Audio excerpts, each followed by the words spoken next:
You know the vibes.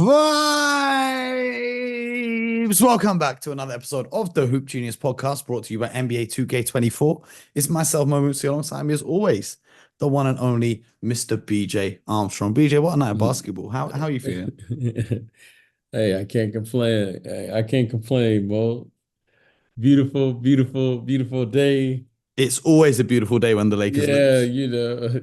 yeah, I figure for you it's a phenomenal day, but The Lakers losing was better than the Celtics but winning. I'm gonna tell you what, it was a great game though. Oh, fantastic game. Yeah, I enjoyed the game, went right down to the wire, big play after big play, excellent basketball. So um, someone had to lose and today was, it was the Lakers, but overall I thought a phenomenal game and let's get it. Well, speaking of phenomenal games, today the Celtics were in Miami to face the Miami Heat.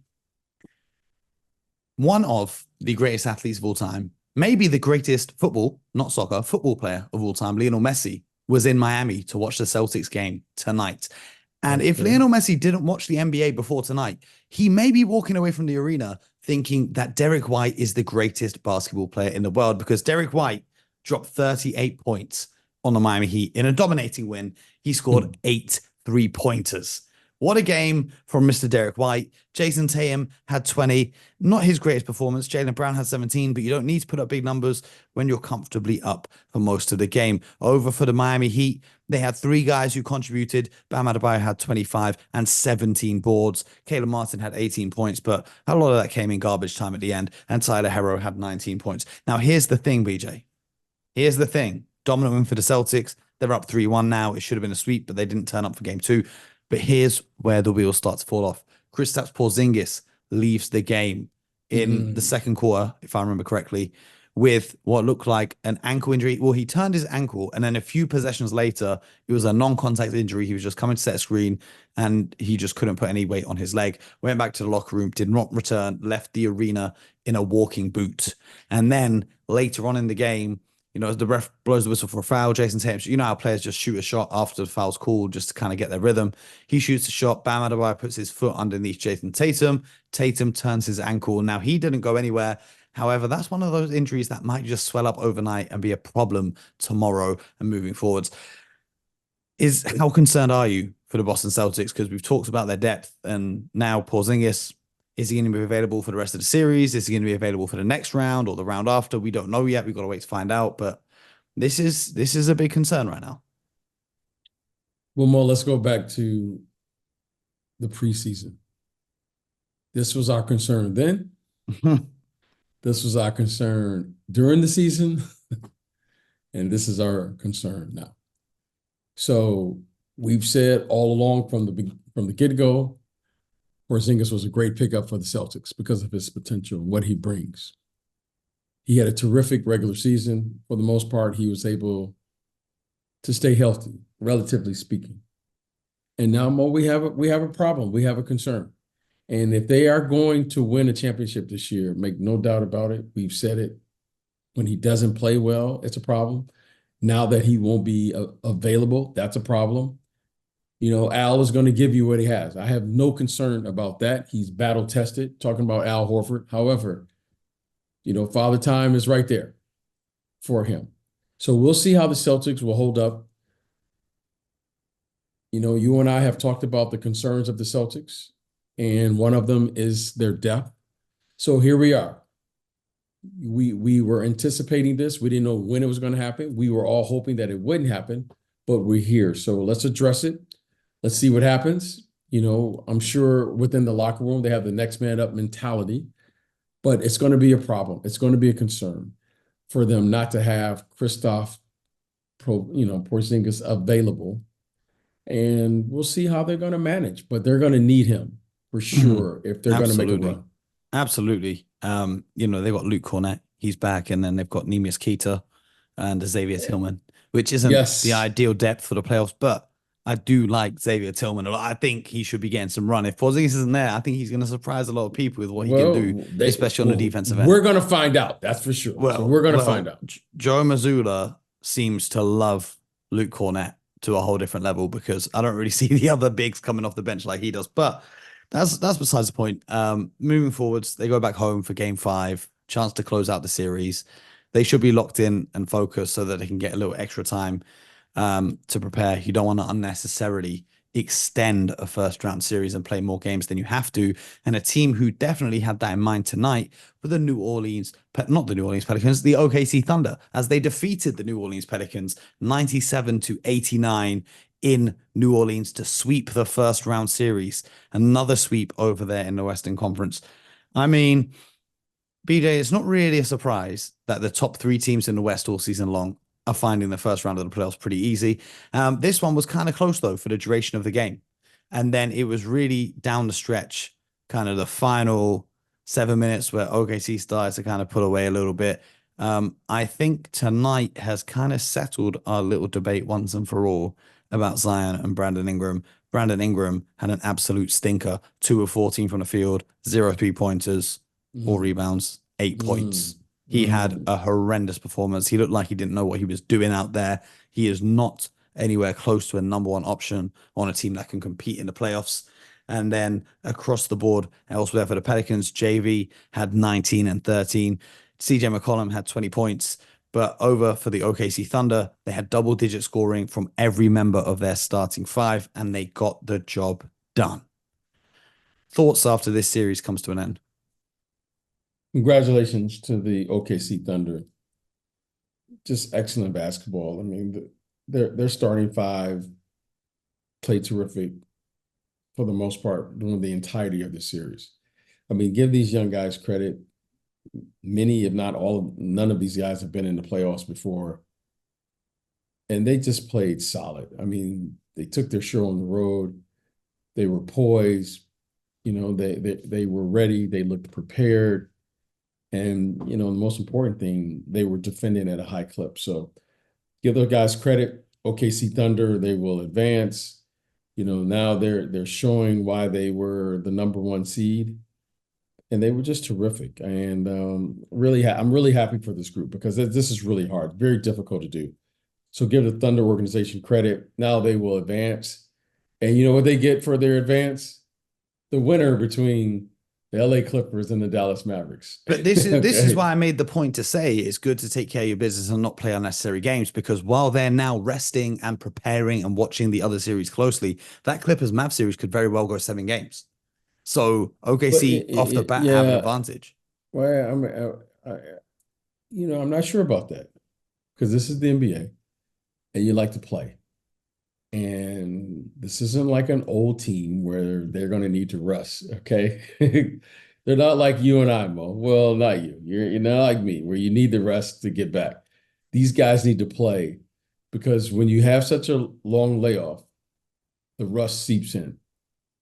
And so I think that will be a problem for game 1. So I can't be concerned about that now because that's really hard.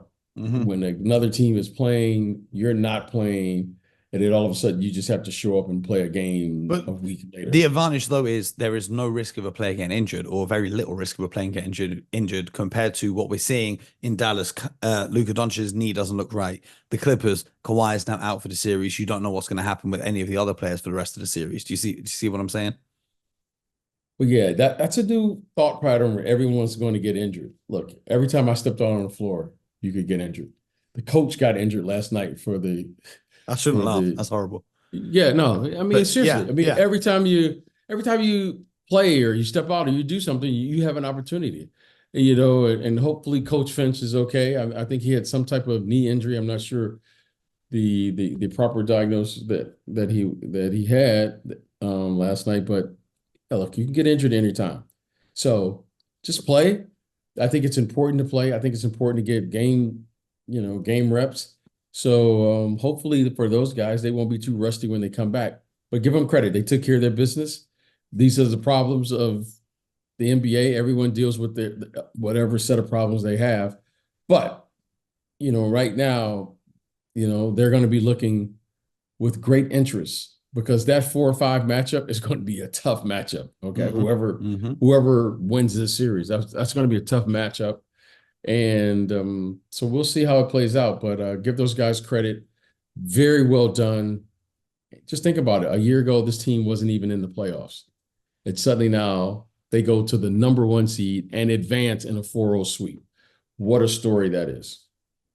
I mean, let's talk about the Pelicans for a little bit though, Oh, no, I'm because not talking. I don't have anything to say. I'm done.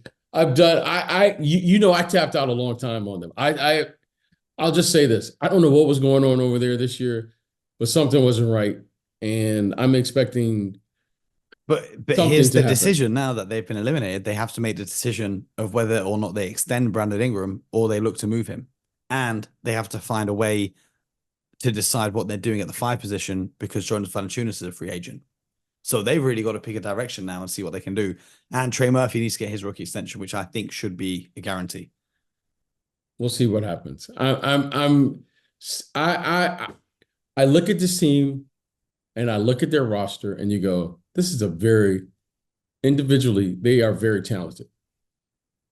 However, something is going on over there. So I'm going to wait patiently to see what they're going to do. I'm going to wait patiently to begin to talk to this team in the offseason because I will be talking to them. And I just want to inquire what happened because individually they are very, very talented, but it didn't work for them this year. It just didn't work out. So, but we'll see what happens. Well, speaking of moving on to the next round, the Los Angeles Lakers will not be moving on to the next round. Los Angeles Lakers going home And in the first round. I'm sure you're really sad about My that. heart goes out to the Laker fans. They avoided the sweep, but it's a gentleman's sweep. Well done. Congratulations. They ended their 11 consecutive losses to Denver, only to lose the very next game. But also, shout out to Jamal Murray because he is absolutely big time, beyond belief, because he hit another game-winning shot tonight. It wasn't quite at the buzzer, but it was enough that they got the 108 to 106 win. It was doubts that he would even play in this game, and he ended up playing and ended up scoring 32 points to lead the Nuggets. Jokic had 25, 18, and 20 boards, and Michael Porter Jr. chipped in with 26 points. But BJ, we talked about it the other day, and you asked who can make contributions when they're not scoring the basketball. Aaron Gordon on the offensive glass down the stretch, for me, was the most important factor in the Nuggets winning this game.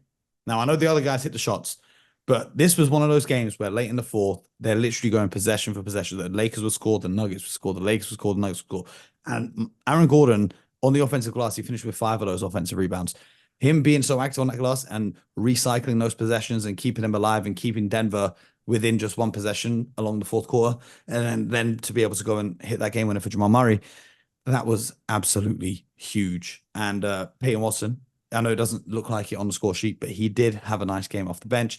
And Jamal Murray had an amazing dunk over LeBron James, and he flexed a little bit. And hilariously, the refs didn't even call a foul, even though there's a clear foul on that. But that's a whole nother conversation. LeBron's season ended with 30 points, 9 rebounds, 11 assists. Anthony Davis, 17 points and 15 boards. Rui Hachimura, 15 points. Austin Reeves, 19 points. D'Angelo Russell, 14 points. The other guys stepped up, BJ, but it was just those closing possessions where they could not get it done. They had a huge advantage in terms of the amount of free throws scored, as they seem to do in every game, but that still wasn't enough for them to get the win. They are eliminated. They are going to Cancun, and I don't want to hear about them until next season. Okay, and moving right along. I mean, what do you want to say about this series? Well, you can see the as you're watching the Denver Nuggets, the one thing is clear. They have a championship mentality. I mean, it's just carried over from last year. They believe in themselves. They're so confident and comfortable as a team. They don't even call timeouts at the end of the game anymore. They know exactly what they're doing. They understand that the ball has to get to their best player. They play through him. They play off of him. And he does a phenomenal job as a center, I might add, of managing the game. I mean, he's clearly, without question, he's the best player on their team. But he makes sure that the ball gets where it needs to be at the end of the game to give them the best opportunity to win. I mean, the fact that he is comfortable, he didn't do this once in the series. He did it twice. He deferred to Jamal Murray for the game winner. I don't know how many MVPs would do that. Mm-hmm. I mean, that just speaks of it. He's truly a brilliant player. Now, we toss around these terms, superstars, all the time. We toss around these terms, he's a basketball savant, all these things we say. Jokic is truly, he's like one of one from this regard. He manages the game as a lead center. he he manages the game. Like, he's figuring out as a center, like, okay, Jamal Murray needs a shot. Michael Porter needs a shot. I need to get Aaron Gordon involved in the game. He's not even concerned about himself. He just kind of manages the game. He floats around. He's doing this at the center position. He's getting the outlet.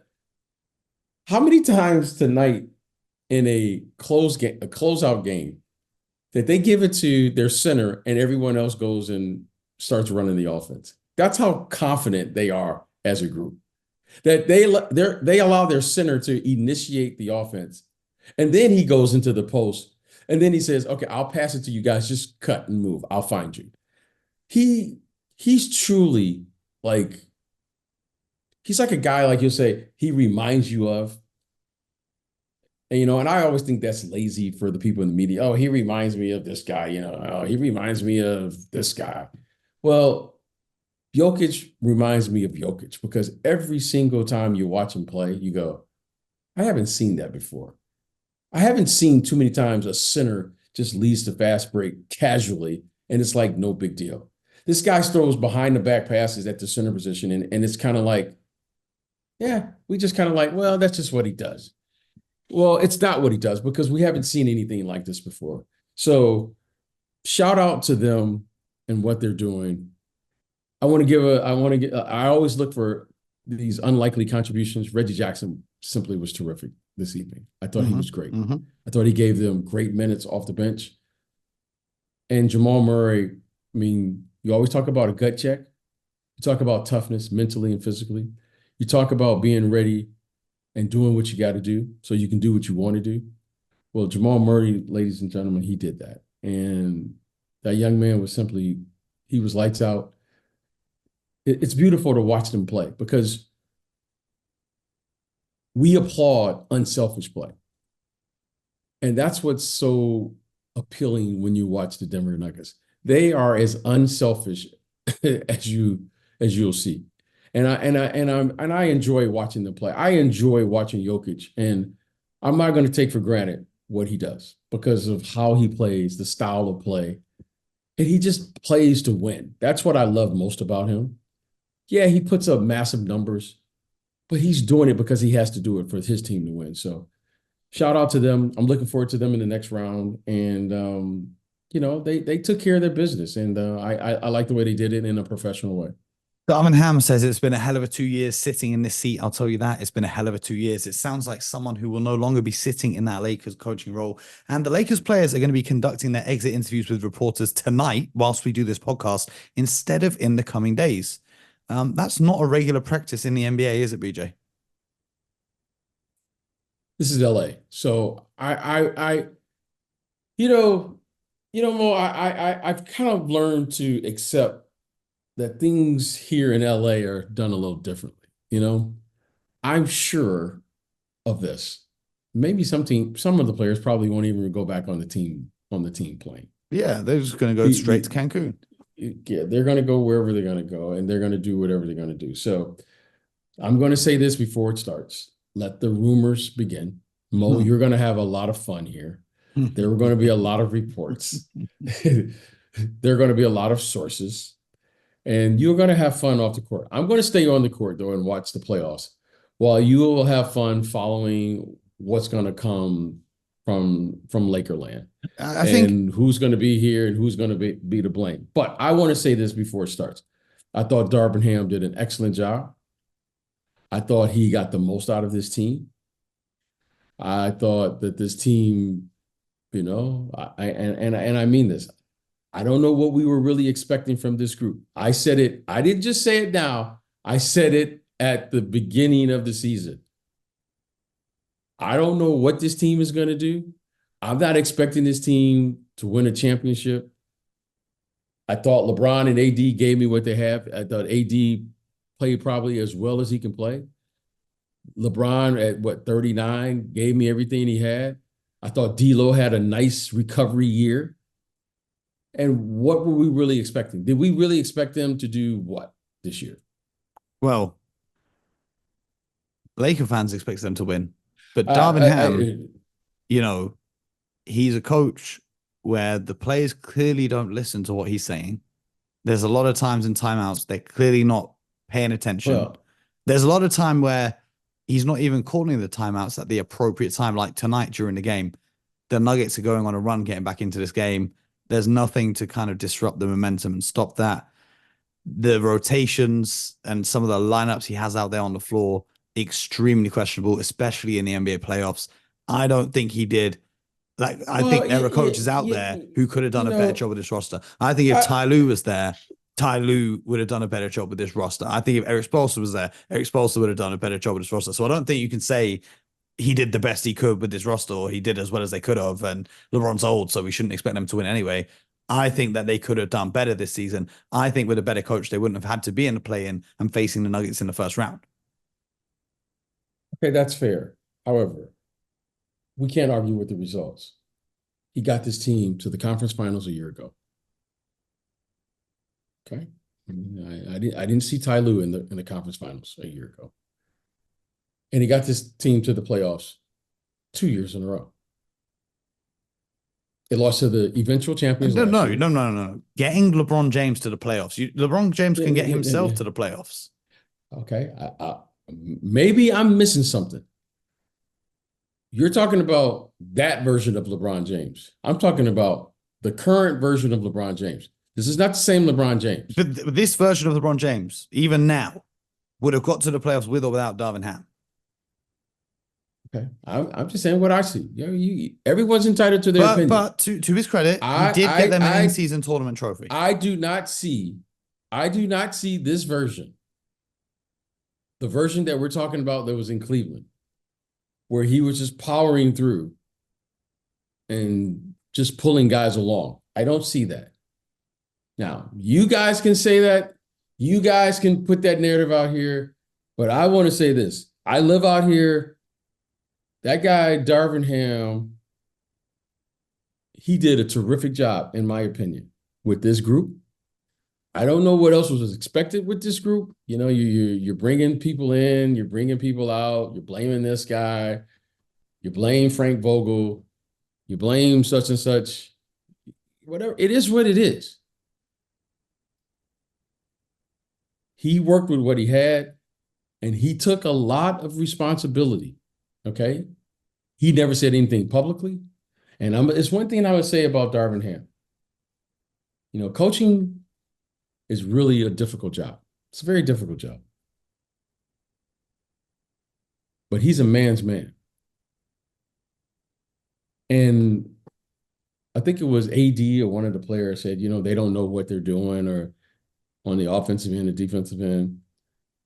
You know, that was a low shot, especially from a veteran player. That was a low shot. Because if you're not sure what's going on, it's one thing I know about Darvin Ham. It's one thing I know about him. His door is wide open.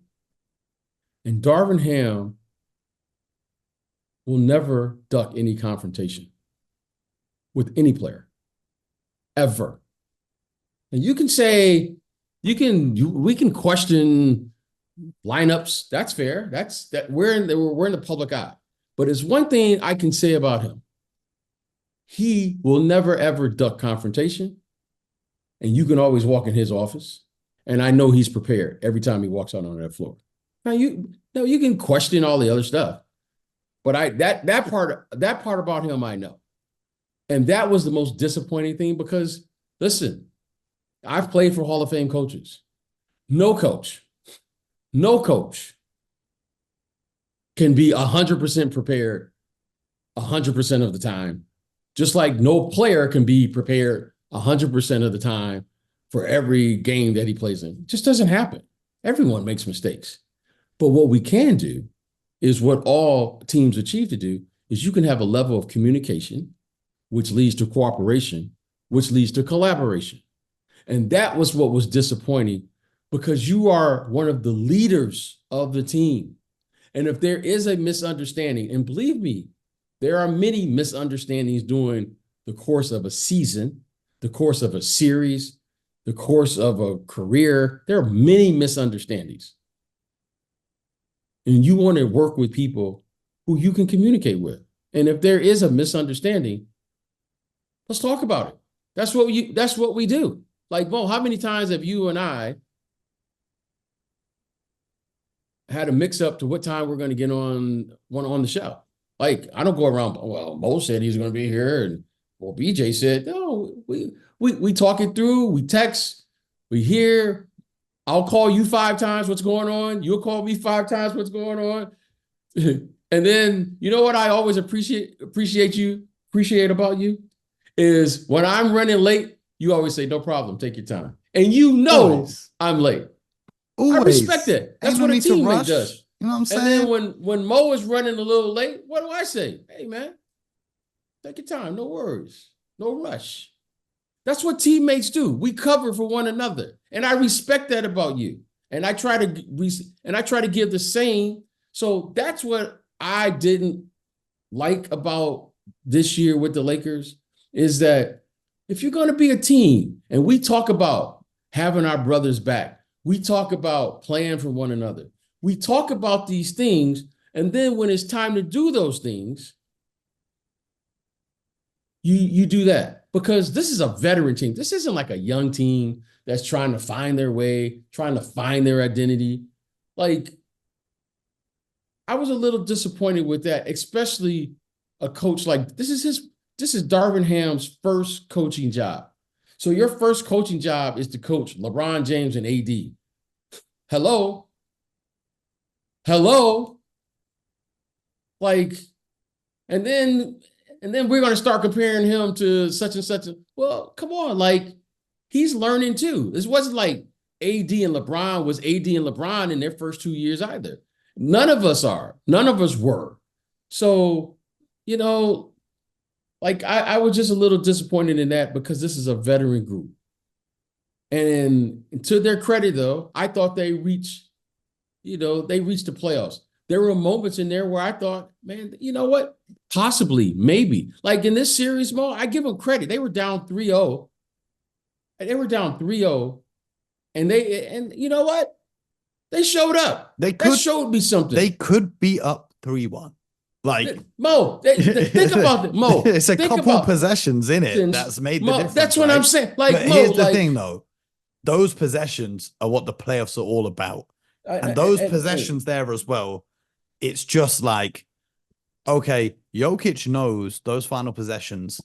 He can give the ball to Jamal Murray and he can go to work. LeBron James in those situations, I don't think, as great as Anthony Davis is, we know he's a great defender. But I don't like the idea of having 10 seconds left on the clock, throwing the ball to Anthony Davis and letting him go to work because he's not that style of player. And that's, I'm just saying this. Mo, you're absolutely right. This could easily be 3-1 in the other direction. It took 2 last-second shots, buzzer beaters practically tonight as well, to beat them. Mo, that lets me know they were engaged. They had some game plan. Mo, you don't just go on the road for 3 games on an opposing team and say, I don't know what we're doing. Well, if I got 3 games to win and I don't know what I'm doing, let me not know what I'm doing then. Mm-hmm. Because Mo, in 2 of those games, it took 2 last-second shots to beat me.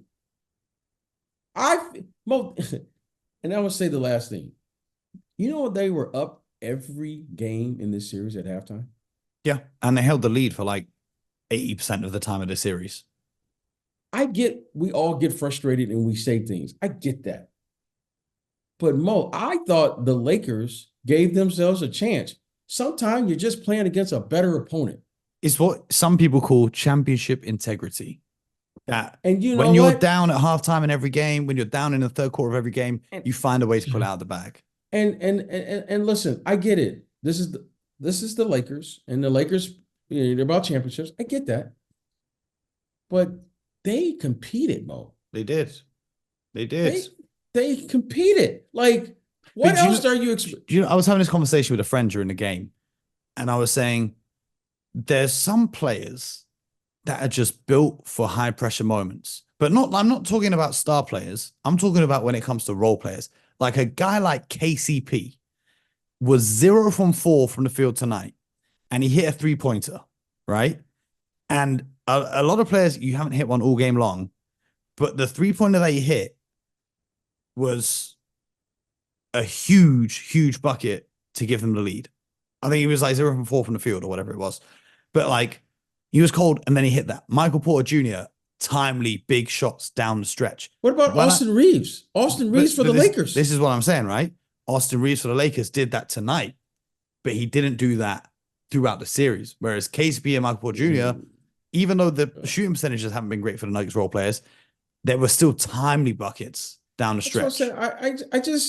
I just think it was, and I get it. We all, I get it. But truthfully speaking, like Rui Hachimura, what a nice bounce back game. Like, he had a nice bounce back game here. After, he's had a couple of tough games, he's got a tough matchup. Well, he had like 15 points on the road. But that Jamal Murray possession, if you watch that back, he's kind of just standing in no man's land. He doesn't fully commit to the help. And those are the possessions that matter. Mo, and that's why they're a champion. That's why they're a championship caliber team. I mean, Mo, the difference between winning and losing is like minuscule. It's just a bounce here or there. Jamal Murray doesn't make those shots. The Lakers, they could be up right now. They could be talking about what an upset. They played well enough. They have nothing to hang their heads down. Unfortunately, it's going to go wherever it's going to go. But I'm just telling you, like, they lost to the champion. They could lose to the eventual champions again. Like, well, it's interesting that they lost to the Nuggets because the Nuggets, they beat the Lakers. They swept them last year. They won 11 games in a row against them. They beat them the night the Kobe statue was unveiled. They beat them the night of the season opener. They beat them the night that LeBron hit 40,000 points. And then they beat them to end their season. And I think fair play. There's matchups. You say this all the time. There's matchups in the NBA. And there are some matchups that, like I always say this to people about like when the Celtics play the Cavaliers, they're like, Mo, who are you worried about playing against the Cavs? Donovan Mitchell, Darius Scott. I'm like Karis LeVert because somehow he always plays well. It's like Chris Middleton always plays well against Celtics. The Orlando Magic always play well against the Celtics. And it's like, it's just matchups. It's just some. I play against the Sixers. I'm not worried, even though objectively Embiid and the Sixers are better than all those players and teams I just listed. Okay. But it's just matchups. I know the narrative. Lakers. However, let me say something. Jokic is a bad matchup for everyone. Indeed, but we're going to see. I don't know how much better. The Timberwolves though. They got Gobert, they got Cat, they got Naz Reid. We're going to see what they can do. And we'll preview that before the series starts. But I'm very intrigued by that matchup. And I think if anyone's going to beat the Nuggets, it's going to be the Timberwolves. If they beat the Timberwolves, then they're winning it all. I don't know how much better AD could play. I mean, AD he was outstanding. And as good as he was, Jokic was that much better. Okay? All right? He's the best player in the world. AD was elite, but Jokic was that much better. I mean, 25, 20, and 9. Okay? I mean, and he consistently played like this for 5 games. I mean, Mo, like, here's something you haven't heard me say. He's coming, Mo. He just keeps coming. The guy just keeps going and going and going. I mean, Mo, the guy shows up, he plays, he puts pressure on the defense. He's just a problem. And then LeBron at 39, here's his matchup. You can't hide him on the defensive end. You can't put him on Gordon because he's in the dunker spot. You can't put him on Michael Porter Jr. He's out there hanging out off screens, shooting threes over people.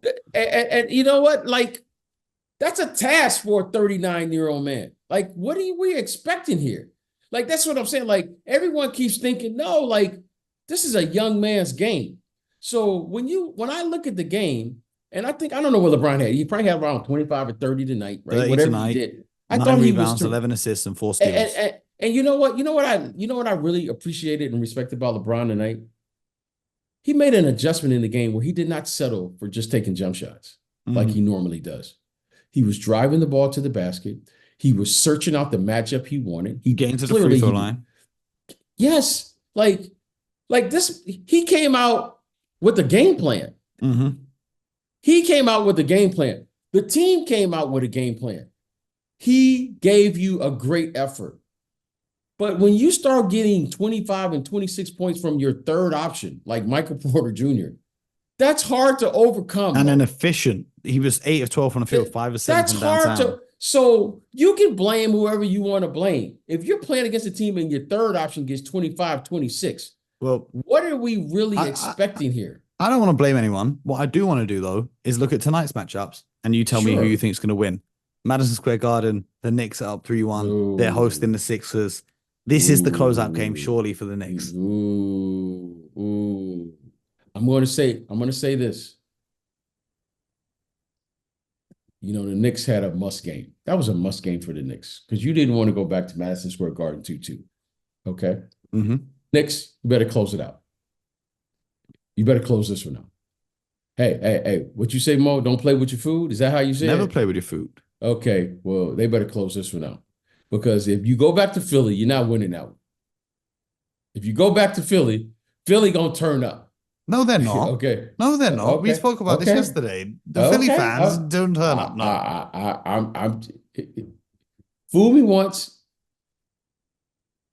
How's the saying go? Fool me once. It's shame on you, right? Fool me twice, shame on me. Now, all right. The Knicks filled up the arena there in Philadelphia. I think it's the other way around, but But the Knicks fans were there in game 3 and game 4. So they fooled you on the first game, and then they fooled you on the second game too.